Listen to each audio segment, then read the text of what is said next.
আগামী বছরের জুনই হবে অন্তর্বর্তী সরকারের সর্বোচ্চ মেয়াদ। এরপর আর দায়িত্বে থাকার সুযোগ নেই। জাতীয় নির্বাচন হবে চলতি বছরের ডিসেম্বর থেকে পরের বছরের জুনের মধ্যে।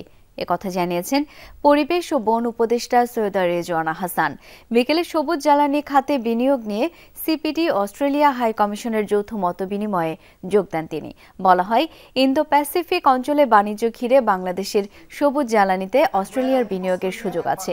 কার্বন নিঃসরণ কমাতে এটি কাজে লাগাতে পারে বাংলাদেশ, কেননা আগামীতে এই চাহিদা আরও বাড়বে। এতে অর্থায়নে প্রস্তুত অন্যান্য বিদেশি সহযোগীরাও। জবাবে পরিবেশ উপদেষ্টা বলেন, উত্তরাধিকার সূত্রে পাওয়া বিগত সরকারের জ্বালানি খাতে অপচয়ের দায় টানতে হচ্ছে বর্তমান সরকারকে। ব্যয় হচ্ছে বিপুল অর্থ, তাই এখনই বড় বিনিয়োগ নিয়ে ভাবার সুযোগ কম। আরও জানান, বর্তমান সরকারের মেয়াদ নিয়ে এরই মধ্যে স্পষ্ট বার্তা দিয়েছেন প্রধান উপদেষ্টা। কে কোথায় রিফর্ম চায়, কে কোথায় না বলে, এটা সবই আপনারা জানতে পারবেন। যদি আমরা দেখি যে ঐক্যমতের প্রক্রিয়া ভালোভাবে আগাচ্ছে, তাহলে তো খুব তাড়াতাড়ি রিফর্ম করে ফেলা সম্ভব। ঐক্যমতের প্রক্রিয়াটাকে বাধাগ্রস্ত করলে, ওইটাকে বিতর্কিত করলে তখনই বরং দেরি হওয়ার সম্ভাবনা থাকে।